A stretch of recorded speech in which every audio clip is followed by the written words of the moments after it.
Hi, good afternoon.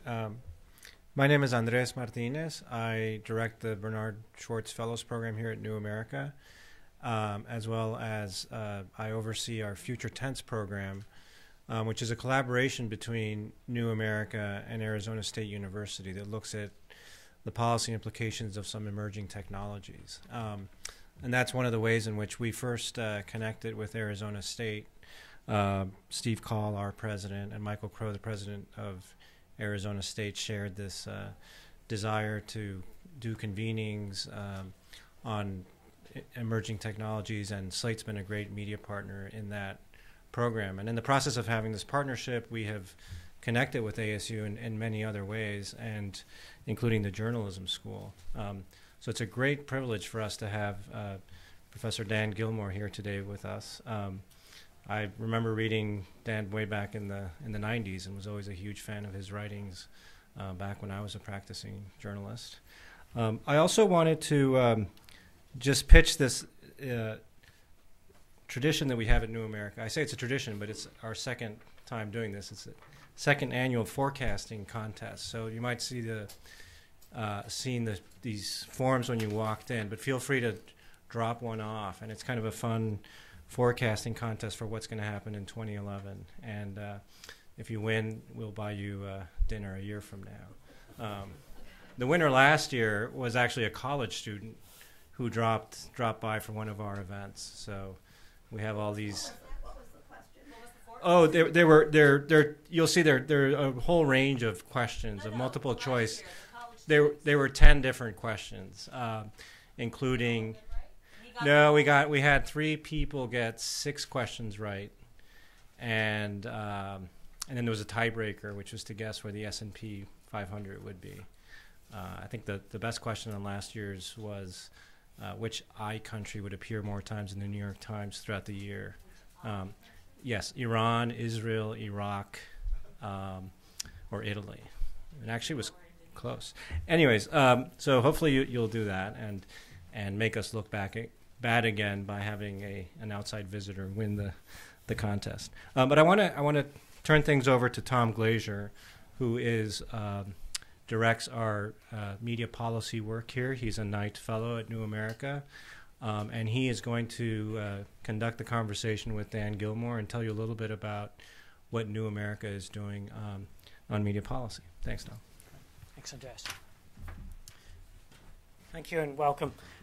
As Andres mentioned, my name is Tom Glazier, and I'm looking forward to this, what I fully expect to be a fascinating discussion with Dan. For those of you watching on the web, New America is a public policy institute that looks to new ideas, new thinkers to address the next generation of challenges facing the United States. It's a mission we embrace through 15 programs that cover everything from counterterrorism to education and economic growth, both here and in California. As Andres mentioned, I work on the media policy work as part of a team housed within the Open Technology Initiative. We've been considering how the changing media and technological landscape affects citizens' participation in a democracy. And as the Knight report on sustaining democracy in a digital age, the report we're using as a starting point reads, promoting engagement means generating opportunities and motivation for involvement. Our approach is premised on the idea that individuals need 3 things to participate in a democratic society: relevant and credible information, the education needed to engage with that information, and opportunities to participate in the public life of their community. Understanding how citizens can play a role in the media world of today is clearly a major part of what is changing in communities. And with that in mind, Dan is here today to share some of his thinking about media and being media active. And I know that is a term he will unpack as the event proceeds.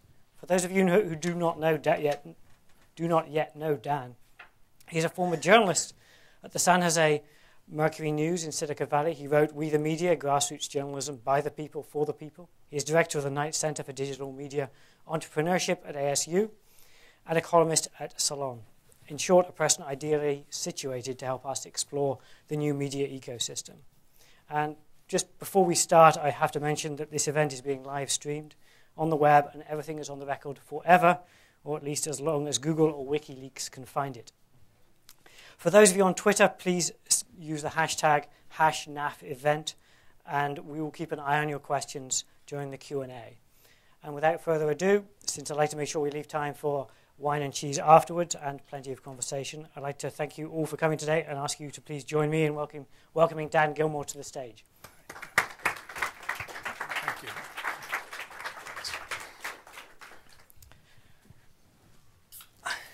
So Dan, I've got to ask you the first question that everyone who meets you today is going to ask. How was the trip? It was lovely until I got here.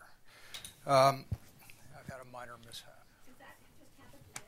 It happened on Monday night. And so you'll forgive me if there's an occasional grimace during this session. It's somewhat uncomfortable.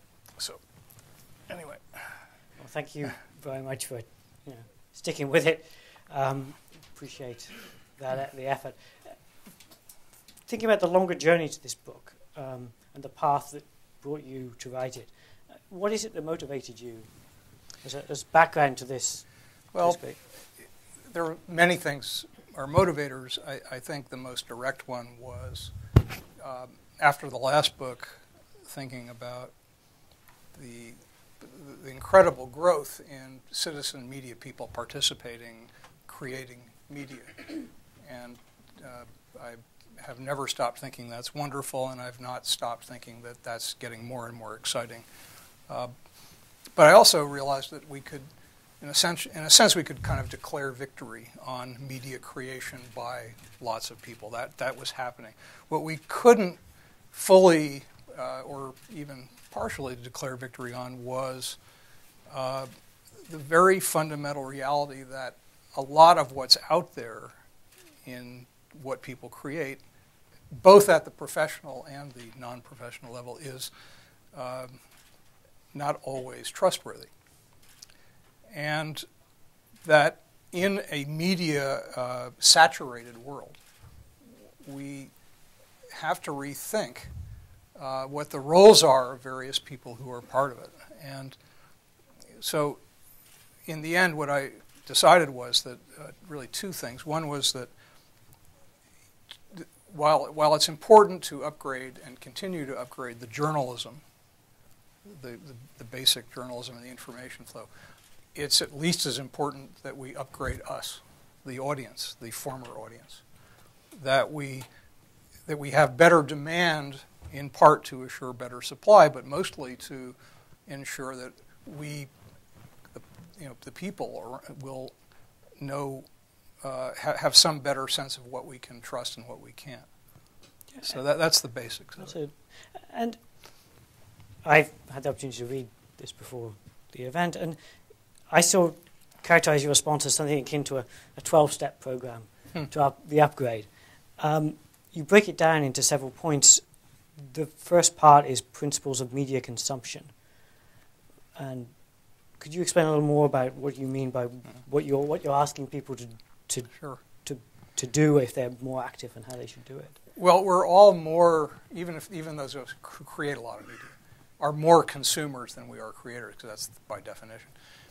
And for people who haven't been part of that, they have a lot of things they have to think about, or I think should think about. And it starts with pretty basic principles, and they are, I'll go very quickly over them. The first one is to be skeptical of absolutely everything.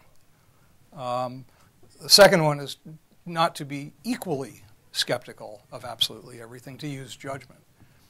Then there's the one that follows, these I think follow from each other in a sense. A third one would be ask questions yourself.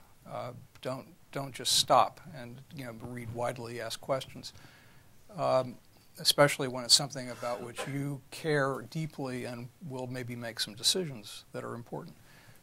Another one would be to go outside of one's own personal comfort zone, and that means to read and watch and listen widely.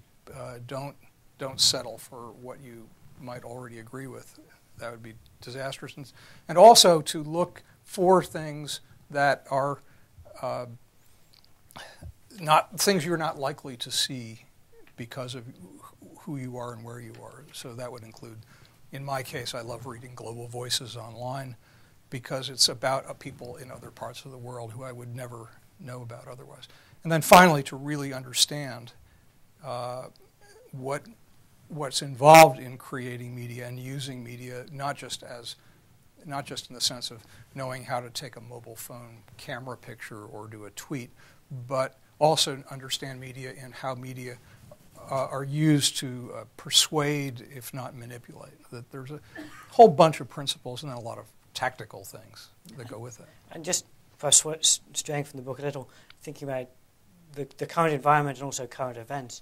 And we've had a major event this weekend with the shooting, and any reflections on that and how the media is doing, and how are we as consumers doing, or how the producers are doing? We're all muddling through, is what we're doing at the moment. A lot of what happened over the weekend reminded me of Clay Shirky's wonderful line that in the media world that we're in now, fact checking is way down, but after the fact checking is way up, and we're seeing that. We're seeing this high-paced, rapid-fire news environment. I shouldn't use that expression, I guess. This very quick environment of boom, boom, boom, boom, and we don't know what we can trust and what we can't. And we're seeing people,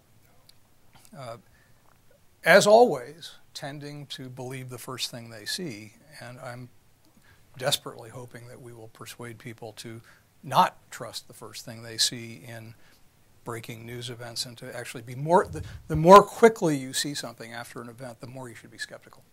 And you should kind of wait and see, put everything like that in the interesting, if true, category.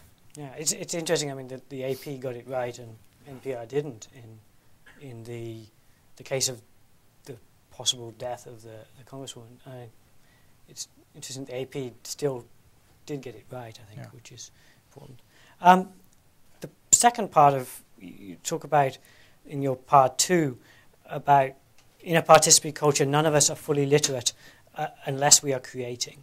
Mm-hmm. And you talk about principles of trustworthy creation. And touch even on people who create being community organizers, which seems a stretch for many journalistically inclined people. If you're thinking about community organizers, well, how do you get to that? And could you talk a little bit more about the trustworthy creation idea? I certainly don't think everyone would follow that trajectory.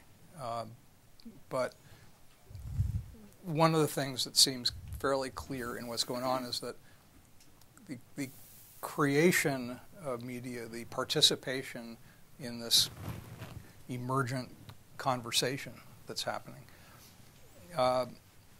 is being done via tools that are not just good for communicating, but also great for collaborating. And that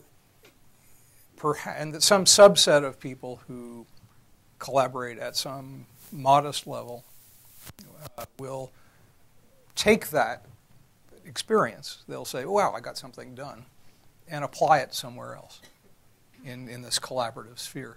Whether that will ever fall into the category of community organizing is uncertain, but it's some part of it ends up being community involvement anyway, in ways that can certainly feel like organizing. There's a great number now of sites where people report potholes in streets, and where agencies, and then they're communicating to government agencies, which are then, one hopes, repairing the potholes.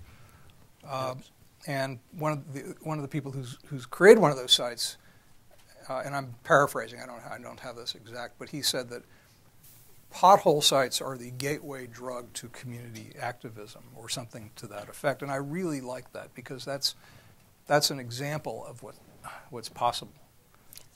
There's something very different about what you're talking about, though, and traditional journalism and the celebrated ideal of objectivity. Have you walked away from that? Well, I think I used the word objectivity once in the book, and that's in a footnote to say I don't believe in it. The principles of media creation that I believe in really amount just to simple honor, but they're and 4 of 5 of them are very traditional, and any journalist in this group and anywhere else would probably agree that these are all part of journalism, which is be thorough, be accurate, be fair, be independent in your thinking and your going outside of your comfort. And then finally, one that's not so much part of traditional journalism, which I think needs to be and certainly must be part of any honorable new media type stuff, which is transparency. And I'm not someone who thinks transparency should go all the way to reporters putting their tax returns online or having to disclose things that are personal. But if it affects the journalism, if you have a worldview that is relevant to what you're writing or editing about, it feels to me, or if your organization has a worldview, why not say so? People are not stupid. They can refract that through a lens that comes out to where they can say, okay, here's the amount that I'm going to go with this. But transparency is much more than that, too. It's telling people how you've done your journalism, why you've done your journalism. When you goof, explaining it fast and getting done with it. NPR did a terrific recovery from that very messy stuff over the weekend where they were just flat wrong, and embarrassingly so. I'm sorry, what was that again? NPR was one of the organizations that reported that Congresswoman Giffords had died. And it was I saw it in a tweet, and they were basing it. They did a deconstruction of it on their website. They explained what had happened, and it was understandable. And it was not because they were doing bad journalism. It came out as bad journalism, but they had actually followed some reasonable procedures that clearly didn't go far enough. And they, by owning up to what they had done quickly and explaining it, they actually come out of it, in my view, with a little bit more credibility about the openness that I think is important for news organizations as we go forward. And one of the things that I'm trying to persuade news organizations of is that the days when we could say to people, we're the oracle and you must believe us, and we will tell you what is important, are so gone. It's ridiculous, so far gone. But the more transparent we are, I really believe this, even though it may sound contradictory. I believe the more transparent an organization is, while people will believe them a little bit less, that is, they'll be less willing to accept everything as just factual, knowing that we make mistakes. They will be trusted more, even if believed a little bit less. I think the trust is much more important than the kind of school marmish, you must believe because I'm in charge kind of thing we've done in the past. I don't see a lot of that going on. But I don't know how many of you spend time in London, but whenever I go there, one thing I do is I buy the Telegraph and I buy the Guardian, which have very clear worldviews. One slightly to the left, and by some standards, one's left, one's right. They both do terrific journalism, and I read them both and I feel like I'm kind of triangulating on some sense of establishment British reality. And I think that's what we all could do and we'd all benefit from. If the Washington Post during the run-up to the Iraq War had been clear about its worldview and really clear, saying, yeah, we're supporting this thing, I think it would have been better for them and better for their readers than the unfortunate insistence that they were playing it straight. And I don't think anyone made a deliberate decision we're going to slant the news or anything. There was a worldview at work, for whatever reason, and in the end I thought that hurted them a bit, even though they do still terrific journalism. It would have been better to just say so. You talked about transparency in the context of reporting, and not a radical transparency in terms of what reporters do, but you also talked about owning your identity. We're all if we're participating on the web, we are showing a lot of ourselves. And I've noticed that looking at your website, you're a huge fan of Nina Simone, in particular, Here Comes the Sun. John's Pizza on Bleecker and 8th is to die for, if you look at your Yelp reviews.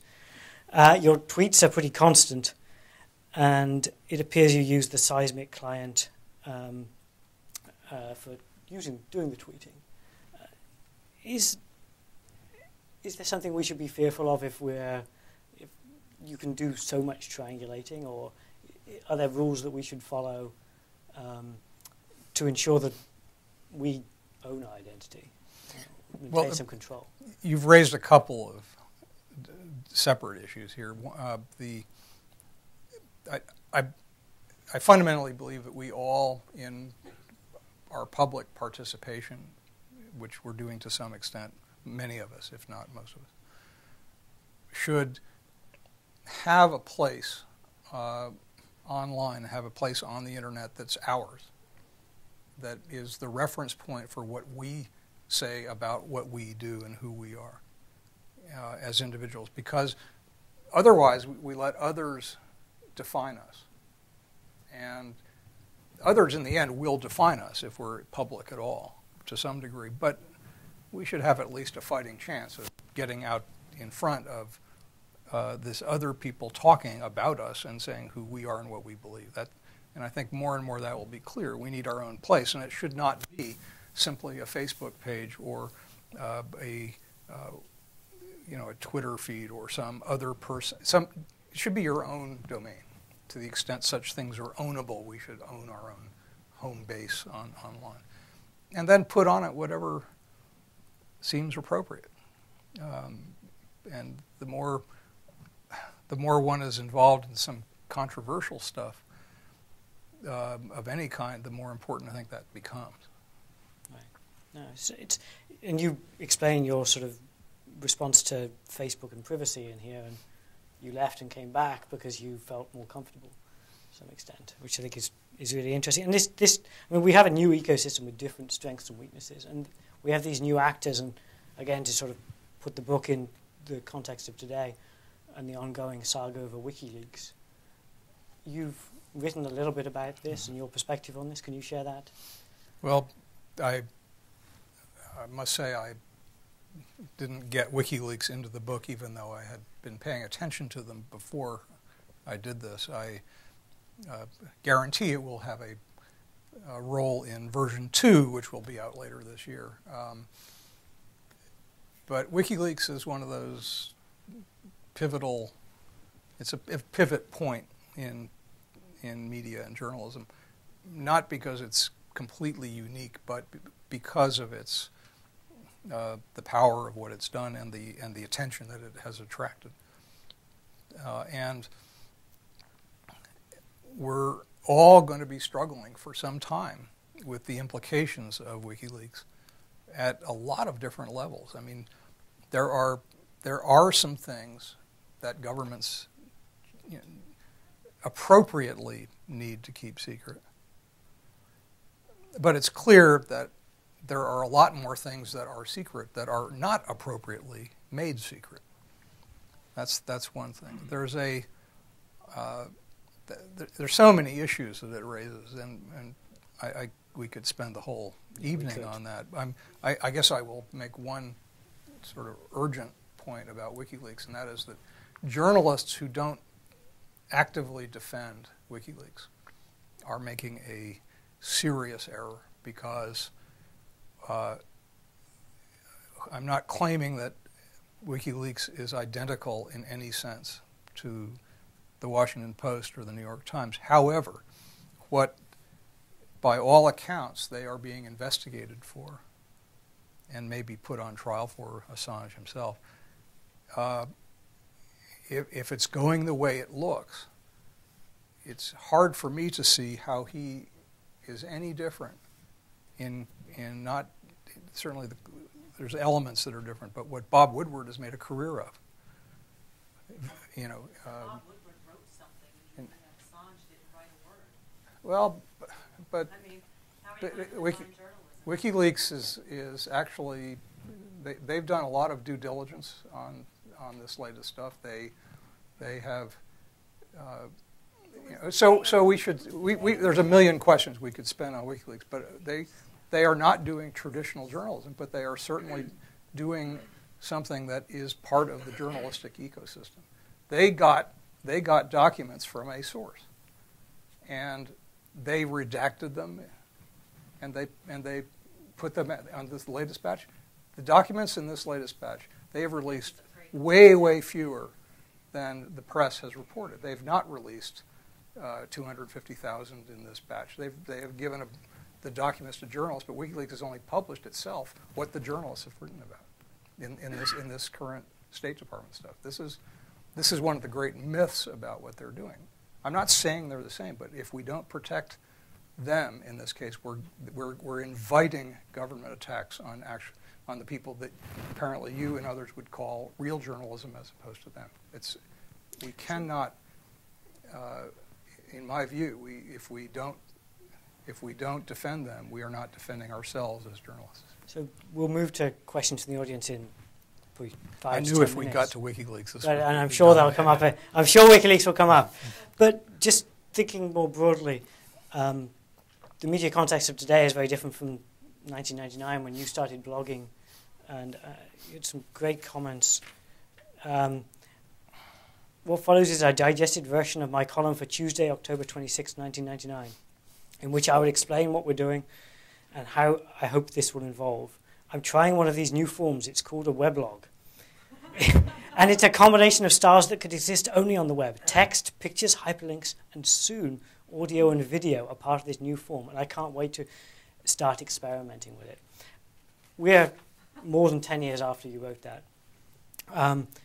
Some are still optimistic. Some are guardedly optimistic. Some are less optimistic, or that we're not going to, that unfettered access will continue, or corporate conglomerates, and we're facing the likely merger of Comcast and NBC at the moment, will encroach on some of those possibilities.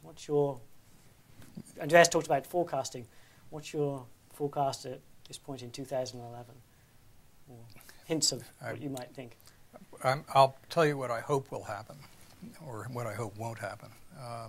But I'm not smart enough to tell you what will happen. The media activist movement of the last 30 years focused for a long time on concentration of media. And that was one of their big issues, the idea that a few big companies were gaining control of major media in most cities and nationwide. And that was worth worrying about. But we're on the verge of a concentration that makes that look pretty tame, which is in most communities having one or two or at most three broadband, a word we should put in quotes in this country, broadband access. And these are companies that insist on the right to decide what bits get delivered in what order, at what speed, or whether they get delivered at all. That's a media consolidation that scares the hell out of me. And we're, despite the, I want to offer faint praise to the FCC for its latest rulemaking, which was pretty wimpy, and which is about to be probably challenged and beaten out in court. But we're at risk of having this entire wonderfully open media space ratcheted down by people and companies and people who want to control all of this. And not because they're necessarily bad people, but they kind of, there's a lot more money to be made, and there's a lot more power to be had and aggregated if you can control it. Now, some of those companies are, as you said, commercial, looking to make money. You quoted in the book Andy Grove of Intel telling what was then the American Society of Newspaper Editors, you're where Intel was before the roof fell in. And now the American Society of Newspaper Editors is no longer. They are the American Society of News Editors. So something has changed. But that response in the journalism profession, do you see there was a reluctance to embrace this world initially? Do you see more movement domestically? There's always some progress, but the rest of what Andy told the newspaper editors was also pretty relevant, which was what he was saying was that they were, Intel in the 1980s was the biggest memory-making company in the world, computer memory, and the Japanese competition was just about to eat them alive. And Andy and his team at Intel made a decision to bet the company on investing heavily in semiconductors for microprocessors, the brains of computers. They bet everything. But what Andy said to the newspaper editors was, you cannot cut your way out of this kind of inflection point. You have to invest your way. And he basically begged them to invest and not cut.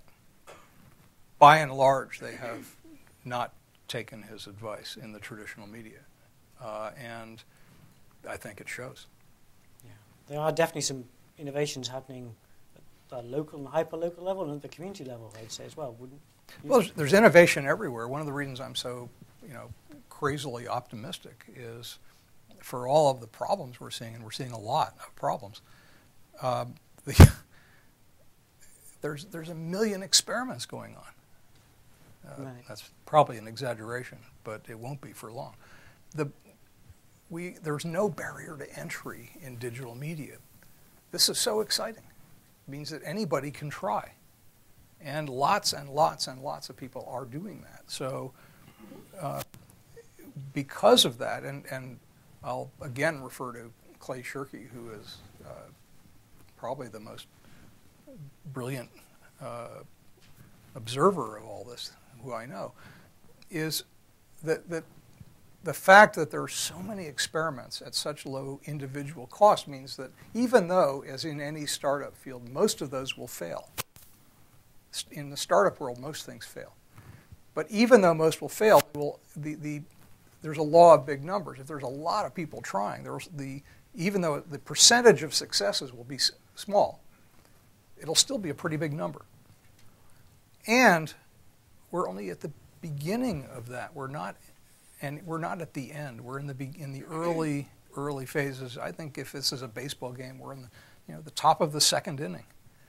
And so I'm just not even remotely ready to get depressed about the future of media because I don't think we know even close to what it is. And I've got a couple of questions. I'm going to stick with just one and then move to Q&A with the audience.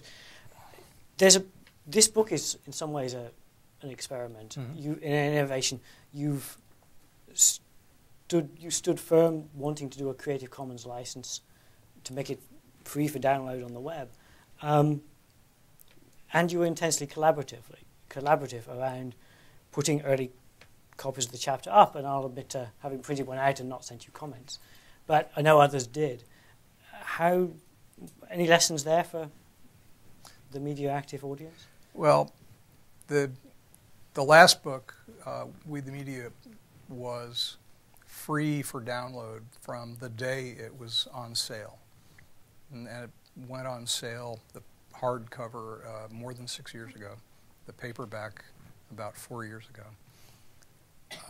So it's been free since that day. I'm still getting royalty checks every quarter. Do you know what the numbers are, books versus... We have no idea what the numbers are, because if someone downloads it and sends it off to someone else, which I'm assuming is how more people get it that way. All I know is that there's a different ecosystem that I feel like I'm part of than the traditional book publishing ecosystem, for many reasons, one of which is that while I do honor copyright as a concept, and I believe in it, I think the system we have is grossly overweighted on one side, and that we need to address that. And this is my small way of doing it. But I'm at least as interested in getting out into the world the stuff that I want to talk about, as in immediately making money on the book. I make money in other ways. Now, it's not true for every author and every kind of thing. And I'm not saying bad things about people who don't publish this way. I'm just saying, for me, it's the only way I'll do it. And it's worked well. This is very experimental. I'm going to be, it's online now. The chapters, the whole book is a PDF. I'm going to put up an ePub any day. The chapters are on the web in HTML, broken into pages that are kind of legitimate starting and ending points in sections. And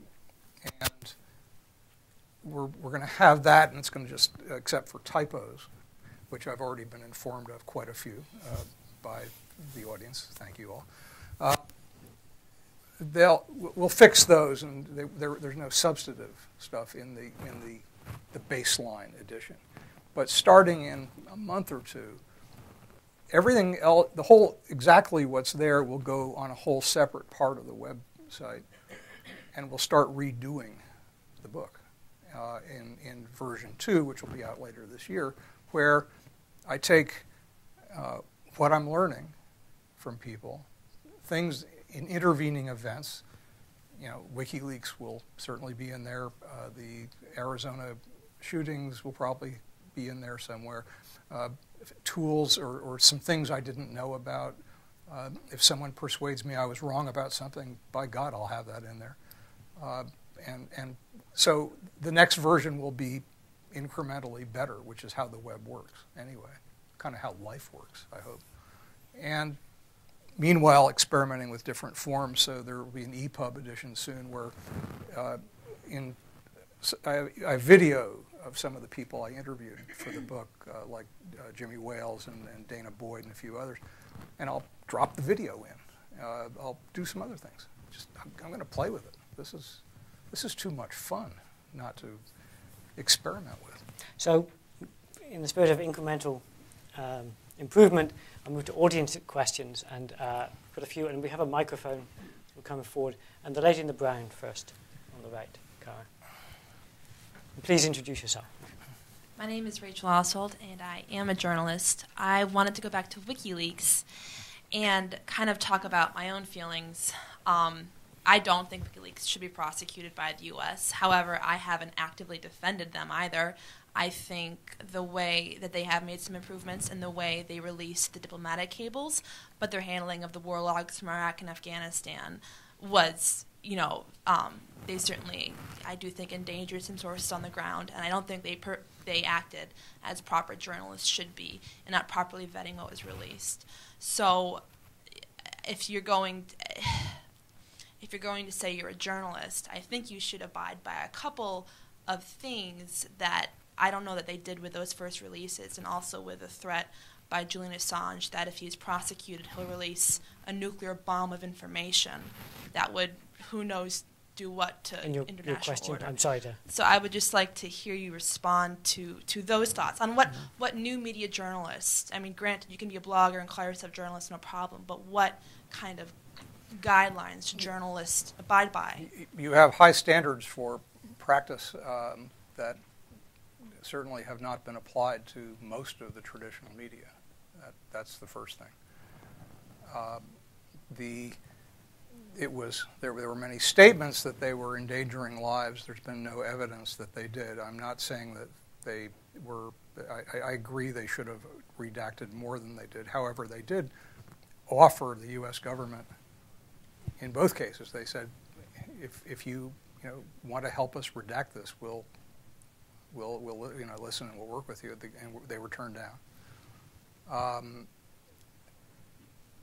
This is not, I am not disputing this is not standard journalism as we've known it, but it's part of this ecosystem, and they are doing part of the function of what journalists do, and I'm very wary of trying to cull them out of the, quote, journalist world, because I don't think we can successfully do that and protect journalism that we all care about and believe in completely. So, Mitzi in the front row. And I'll try and take what I think you're going to ask about WikiLeaks as well, Mitzi. No. No? Great. But we'll take a few more questions on WikiLeaks, but we'll try and broaden it. I'm old enough to have been around during the Pentagon Papers, and I'd be interested in your difference between the Pentagon Papers and this. But I guess the real question I have is how much time people have to sit in front of a computer and whatever, and then figure out what I want to find. The advantage I have in a newspaper or magazine is I turn the pages and find all sorts of things I'd never find otherwise. And the handicap I see in the technology is you have to know what you're looking for, unless you have a lot of time to just sit there. And all of my friends all wish for a 48-hour day because there's not enough time to read all the stuff we want to read now. This is a great point, and I'm always, I try to be careful of not assuming more time than people have, and in fact, most people have like real life to deal with and don't have time to hang around on and read everything that's out there. However, and I was kind of a news junkie from the day I was old enough to become one. I don't know why, but I was. I don't think I spend any more time now on the sort of basic consuming of news than I did 30 years ago. But I get a whole lot more variety than I did. I've learned some techniques just to sort it out better. But we certainly need better tools. Pardon? You share those techniques in your book? Well, I talk a little bit about it. We'll do. I mean, those are tactics. I put more principles in here, but online we're going to have a lot more tactical stuff. The issue of serendipity, I think you were getting to in terms of finding out about stuff you didn't know you cared about. I get a lot of serendipity through various means, including my favorite blog, which is called Boing Boing. That's sort of nothing but serendipity, and other things that I look at. I think I'm getting more things I didn't know about that I cared about through what I do now. What we do need, what is not here yet, and if I were 20 years younger, I'd be raising money to do a company to do this.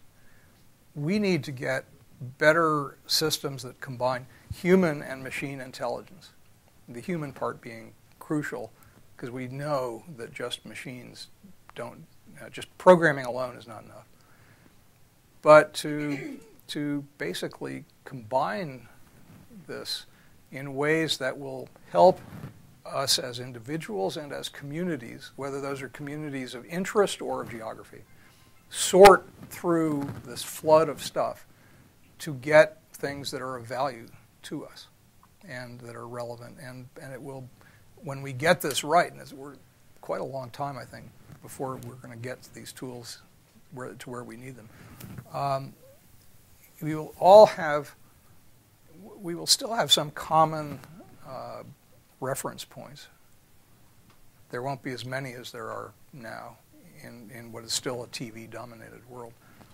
But we'll still know about the big news, and we'll also get a much more refined report, some of which we will help generate as kind of creators of our own immediate media, where we help each other get the best stuff, and we do it with combination of not just popularity but reputation and all sorts of other tools and metrics. We don't have it yet, but I'm pretty confident that we will, and that's going to make a big difference. Another question? The gentleman there. Two quick ones. One is, and if you've written on this, I haven't. I'm Rafael de Janeiro with True North Projects. I'm here from Connecticut. Two quick questions. One is sort of cutting the cord on cable television, trying to move online, if you have any thoughts about that. And second, just in the tactics world, I've discovered something recently called Zotero, which is a good sort of bibliographical bookmarking system that comes out of the academic world that I've been using a lot. Do you have tools like that you like to recommend? Can you, I'm on that second part, recommend for what purpose exactly? Bookmarking things online and okay. and tagging them. Well, I'll address the second one first. I'm still a big fan of Delicious for tagging. It works really well, and Yahoo, when they bought it, I had higher hopes for it, but they've not done a lot with it, and now they say they're going to sell it. But there are lots of tagging things coming along. I think we're going to see some initiatives from WordPress that are going to be pretty exciting in the tagging area. They've said they're going to do some things, but we all have to understand that tagging is the exact opposite of a kind of a hierarchy. It's what people have called a folksonomy. The folks are creating the thing from the bottom up. I don't think it's the bottom up. I think it's the edge in, and that means it's messy. But messy, if we have then tools to sort through the mess, we get something perhaps equally as good, if not better. So there are many things out there. I'm not in love with any single tool in this area, but I still think Delicious works pretty well. Cutting the cord, well, we haven't had cable for a long time, though we do have satellite. And I have to confess, use it less and less. But I don't think we're close yet to being able to get everything we need online, in part because I think we're heading into a crunch where the broadband, put that in quotes, providers are just not going to allow Netflix and others to compete with their own preferred offerings, and that they'll find a way to make sure that this is hard to do. But could I live without satellite? Easily. But just as I could live without cable. But it's going to be tense for a while. And a lot of the problem here is that we don't have a sufficiently robust system of broadband access in this country. Having said that, people have shown themselves capable of filling up every pipe the minute it's out there in any good way. But my wife is Japanese, and her mother has far better DSL than what we call broadband right here with the cable company. So this is going to be a big problem heading out. But you could cut the cord and not miss much. The gentleman on the right. Mark Nadell.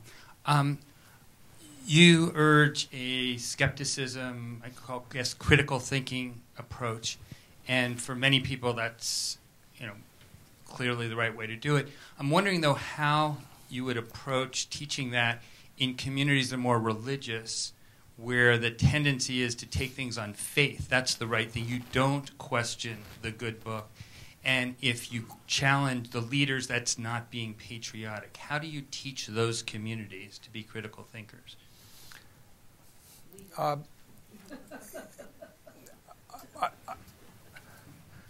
think that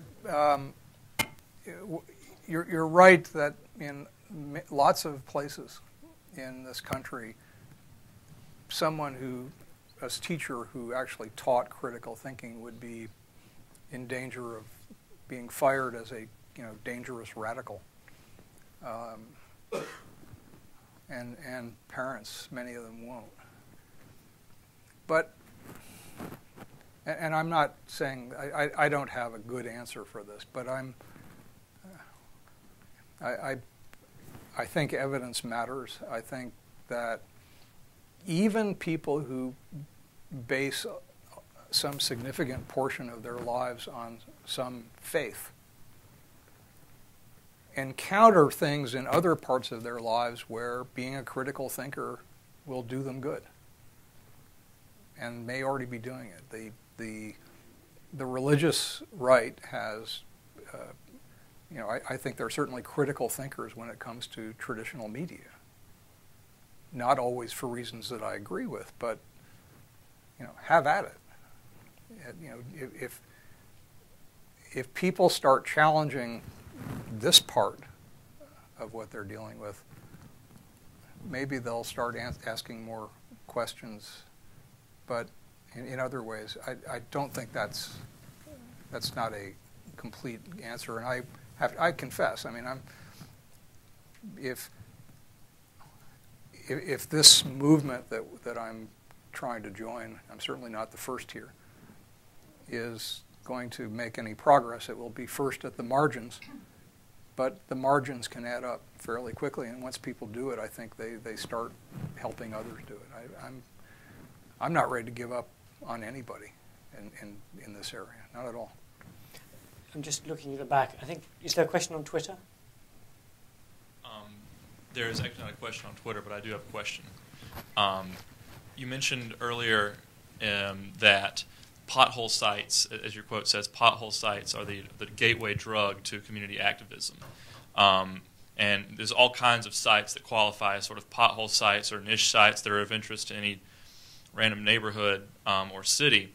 But I'm curious if you know of any specific examples where young people in the education system, like elementary school kids or high school kids, are being engaged to be prepared to essentially be citizen reporters every day with their cell phone, taking photos or taking videos, knowing that the world of media we're entering now is one where they are increasingly the ones doing the reporting. Do you know of any specific examples where they're being trained just sort of through the regular educational system to be better citizen reporters? Not in the sense that you're talking about, no. I don't know of any programs like that there. Having said that, someone in this room undoubtedly knows about something that is doing exactly that, and I hope that you'll speak up. But there are things going on with kids that are really fascinating. Henry Jenkins at the University of Southern California, who's a phenomenal researcher in this area, in engagement in various ways. He's written about the Harry Potter Alliance, for example, which is, you should take a look. Just go Google Harry Potter Alliance or Bing Harry Potter Alliance or whatever you use, and see the stuff they're up to. These people they're kind of saying, well, they're sort of how would Harry react in this real life situation? And then they try and do it. Their motto. I love that stuff. I'm familiar with them and Andrew Slack, who's their inspiration, and he talks about there's evil in Harry's world, there's evil in our world. What are you going to do about it? And it's quite incredible. So if we go outside of the things we think of in traditional journalistic ways, or even in this non-traditional new citizen media ways, I think I get very excited about things that appear orthogonal at first glance to what we're talking about, that actually have tremendous connection, because sometimes that's the best way to slip it into the mix before someone notices you've done it. Yeah. Now we're coming round to the time to open up the bottles of wine at the back, so I'll say 2 more questions and then we'll have plenty of time to talk face to face. So Rebecca at the back and Lorelei at the front. Hi, I'm Rebecca MacKinnon. I'm a fellow here. Great to see you, Dan. If you were appointed America's, journalism education czar, or if you were put in charge of thinking about how do we rethink really primary, tertiary, secondary, and tertiary education in terms of how how we should weave media literacy, not just passive literacy, but active literacy, into our thinking about what it means to be a citizen of a democracy, starting from an early age and going on through. How do you think that should be rethought, or what do you think educators should be thinking about at different stages of education to really prepare future citizens to be real participants in democracy? And I guess a corollary to that, and we've had conversations about this in the past, is how should journalism education as a professional discipline be rethought? Rebecca is an old friend, and I promise that's not a setup question. But we have talked about it over the years. As far as seeding this stuff into education at every level, I don't feel like I know enough yet about the intricacies of the public education system. And there are people far better qualified than I am to talk about this, and some of whom I spoke with in working on the project. Renee Hobbs in Pennsylvania and a few others. But I do think we have to try and make these concepts, we have to infiltrate them into everything, into starting at a young age and going throughout our lives. I'm certainly not too old, and I am certainly gullible enough to get fooled. No matter how much I do this stuff, I'm always needing retraining in these things. As far as journalism schools go, I think this is like this is an A1 opportunity because of a lot of things, including the fact that it's not completely clear what the mission of a journalism school ought to be. And what exactly are the jobs we think we're training them for. I happen to think the one that I'm affiliated with is rethinking this stuff in a very good way. But there's a long section in here about, if I ran a journalism school, how I would do it. And there are a lot of these thoughts, and some of the things I would do in particular that I think would be useful would be to make it a core mission of the school to spread these new media/news literacy, active literacy through the community that we serve, not just, and the community would be the entire university, plus people outside the university. It would be to be part of the news gathering and telling process of the community. It would be to encourage entrepreneurial thinking among journalism and other students as it relates to digital media. It would a whole long list, and probably it's a good thing for the world that no one has asked me to go actually do this, because I'm not sure how I would make it happen. And anyone who threatens to make me dean of anything should be immediately taken out for psychiatric analysis. But I think the opportunity for journalism education is extraordinary, and I think we need it. But I will say that people who ought to be teaching this almost more than any other, and who have done the least in the last half century, are the journalism organizations themselves that could be making, it's not to make a case that they're doing good stuff or useful stuff, though that would be an element, it would be part of it. It would be to help people understand what goes into doing journalism and why it's important. And if they do it well, this would rebound to their benefit, because people would understand that this is really not easy to do it right, and that there's value in this. They could create a whole new generation of people who would get it and why they matter, and I hope will continue to matter. And a final question, Lorelei on the front. Thank you very much. My name is Lorelei Kelley. I work on improving evidence-based decision-making in the U.S. Congress.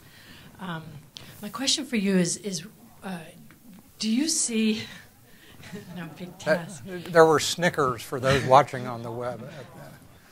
Do you see, I'd like to know, do you see a difference between sort of the boomer generation and the the millennials, because we're in working in Congress, and I worked up there for 10 years, what you see is the gatekeepers of the information having one whole set of rules and the end users having another. That's sort of the 25-year-olds, LAs, and the members themselves. So you have to have two versions of everything. And there's not a lot of sort of Sherpas in between guiding us through this. But it seems to me that whole functions of institutional practice are going to be outsourced quite soon. It needs to be outsourced because this city is broken, and the institutions are broken or captured by a lot of commercial interests in particular. Do you see some really hopeful signs that the millennials will be able to handle this adaptive knowledge and this iterative need, sort of curation of information rather than the presentation of it? Does that make sense to you? Yeah, and I'm optimistic, but I don't have enough evidence yet that it's going to happen, and it won't just happen. People are going to have to work at this. It's going to be this is not a short-term project that any of us has embarked on, and I'm as I said, I'm actually a little late to the game compared to a lot of other people who've been in the trenches of this for a long time and whom I admire enormously. But my concern about the younger folks right now is that while they're perfectly adept at creating media and are overwhelmingly consuming stuff, not clear to me that they distinguish as well as they should between what they can trust and what they can't. And the most worrisome thing I've seen is some data, it's not conclusive, but I see some data here and there that in the who do you trust category that basically it's my friends. And that's fine for a lot of things, but not fine if your friends don't know what they're talking about on some particular topic. We have to move, again, to the extent that we make any of this preachy or, eat your spinach, like eat vegetable you don't like, put that in there. But then I think we're going to have problems with it because this is not a chore. This is this is opportunity, and it's actually kind of fun to start knowing better about what you're talking about. And again, it's going to be a long, long process. But the students I've worked with at Arizona State, at least one who's here tonight, who is now doing great stuff with NPR.